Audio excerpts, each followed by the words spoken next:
दादू खां ख़बर असां शेयर कंदासीं, जिते शहबाज़ कॉलोनी मां नारी मुबैना तौर अगवा थी आहे।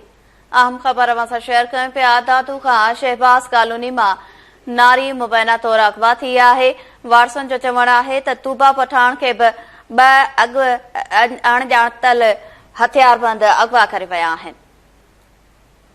वारसनि जो चवणु आहे मामले जो नोटिस वठी नारी खे बाज़ियाब कराए वञी।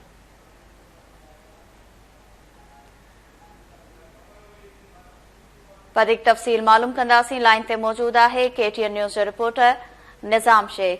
जी निज़ाम, छा तफ़सील आहिनि?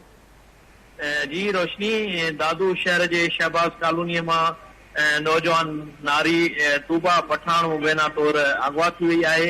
ए सेक्शन थाणे ते ॿिनि ॼणनि ख़िलाफ़ अहिड़ी रिपोर्ट दाख़िल कई वई आहे, जंहिंमें नारीअ जे अंबड़ ॼाणायो आहे त ॿ नामालूम हथियारबंद संदसि जी तौबा खे राति हथियारनि जे ज़ोर ते अगवा करे खणी विया आहिनि।